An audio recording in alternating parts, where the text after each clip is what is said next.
presents a special report. Blackout, the story of tonight's massive power failure in the East. Here is NBC News Washington correspondent Robert Abernethy. Good evening.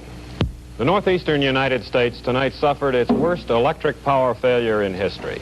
In the next few minutes, we hope to tell you in detail what happened and to pass on what little is known about why it happened. First, what happened? Just before 5:30 tonight, at 5:28 in New York and 5:21 in Boston, at the height of the rush hour, the lights went out in those cities and in most of the Northeast. Perhaps 30 million people in approximately 80,000 square miles were affected. There were massive traffic jams and confusion, especially at train stations. Thousands of people were trapped in darkened elevators. The New York City Transit Authority estimated that 800,000 people were underground in subways when the train slowed to a stop in the dark. Hospitals switched to emergency power. Candles and flashlights were at a premium. In New York, surgeons at St. Vincent's Hospital were in the midst of brain surgery when the hospital's emergency power plant failed. Police rushed an emergency generator to the hospital, and the operation was completed. Airplanes could not land at New York's major airports because of the lack of light and signals on the ground. They were forced to circle, flew on to Philadelphia and Newark, or later landed at their destinations, helped in by moonlight. As of now, power is back on in Massachusetts, Connecticut, Rhode Island, and most of upstate New York, but it is not yet back on in New York City, and the power company there, Consolidated Edison, now says it probably won't begin to come back until perhaps 3 a.m.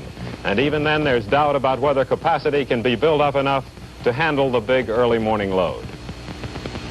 In New York City and other cities, there have been reports of looting. Police ordered anti-aircraft searchlights set up to flood Grand Central Station, Times Square, and other parts of New York, moving from building to building at a 45-degree angle, trying to spot any possible looters. At the height of the blackout in Boston, a riot broke out at the Massachusetts State Prison in Walpole, nearby. Between 200 and 300 inmates, more than half the population, broke out of their cells in the maximum security section of the prison and roamed the cell blocks, smashing windows, tables, and chairs. State troopers ringed the prison, waited, eventually used tear gas to try to get the men back in their cells. Governor John Volpe of Massachusetts ordered all National Guardsmen to report to their headquarters. Governor Nelson Rockefeller of New York ordered all National Guard units in his state on the alert. Now a report has just come in from the scene. Here is NBC's Frank McGee in New York. Connecticut, parts of northern New Jersey, and the entire state of Massachusetts were plunged into utter darkness. For hours, millions of people in one of the most densely populated and civilized regions of the world were totally without electricity. For those hours, life was a confusion for some, a complete stillness in life for others. Federal, state, and municipal officials were shocked by the sudden blackout. In Johnson City, Texas, President Johnson ordered an immediate investigation into the power failure. He directed the Federal Power Commission to conduct the investigation, supported by the Federal Bureau of Investigation, the Department of Defense, and other federal agencies.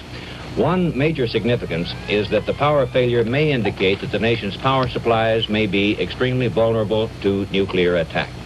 Just last year, the Federal Power Commission reached the conclusion that it was unlikely that all power could be cut off in any area, even under nuclear attack. We're reaching you from New York under, as you can see, exceedingly strange conditions. This is an emergency arrangement. We're operating with mobile equipment and operating from even using candles as a light supply. In New York City, Governor Nelson Rockefeller has ordered local National Guard units to their armories, and the armories have been open to some of the several 100,000 stranded passengers in New York. We can, as you can imagine, had thousands and thousands of people stranded in the subways and in elevators. So far, there have been no deaths attributed to the blackout, and police say that there has been no major increase in crime. Hospitals were affected. Most of them had emergency power supplies. So far as we know, there have been no critical situations developing in any of the hospitals. Some of the power has been restored to some parts of the greater New York area, but we in New York are still in the dark. We'll know more later. Frank McGee, NBC News. What? Now for a report on the federal government's role in trying to offset the effects of the power failure, especially on the national security aspects. Here is NBC's Pentagon correspondent, Peter Hackus. Within a matter of minutes, the Northeast blackout situation was being discussed in the office of Buford Ellington, who directs the government's Office of Emergency Planning, located next door to the White House. Ellington, in turn, was on a tie line with the Texas White House. President Johnson had first learned of the situation a few moments before, listening to a newscast while he was driving in his car. As the seriousness of the problem became apparent this evening, the president ordered the Federal Power Commission a thorough investigation. The president ordered the FBI...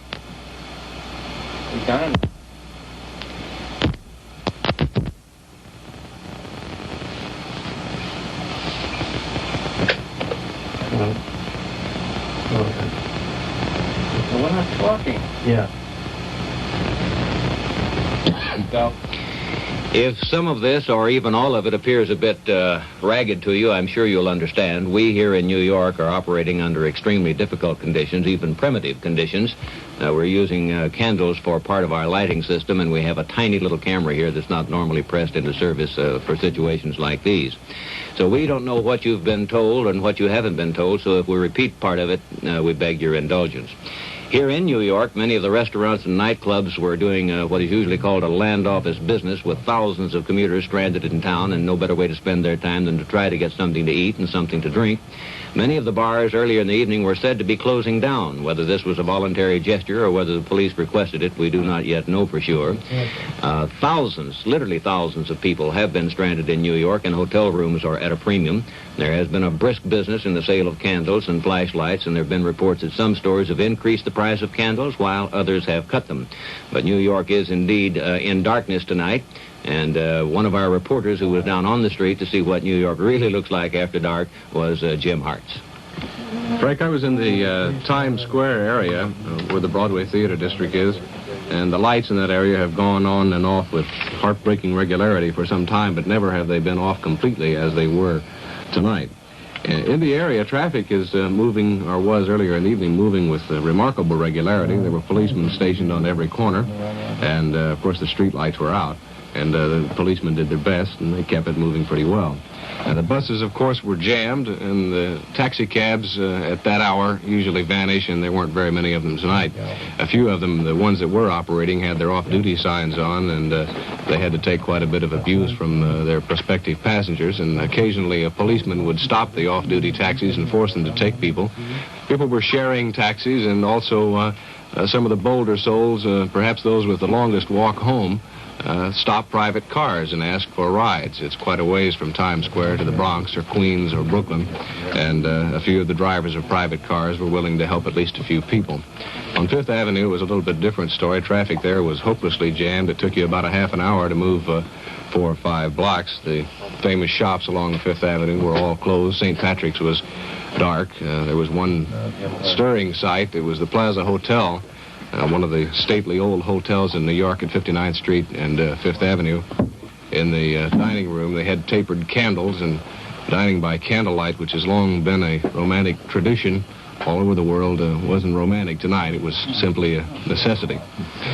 Most of the people accepted it for what it was. New Yorkers somehow accept things like that, and things went on as normal as you can without lights and without power.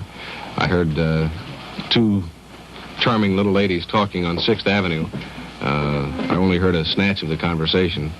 I heard ladies say, "So the lights are out, what do you want me to do about it?" And the other one said, "Yeah, okay," and smiled, and they walked on. That was it. Frank? While you've been talking,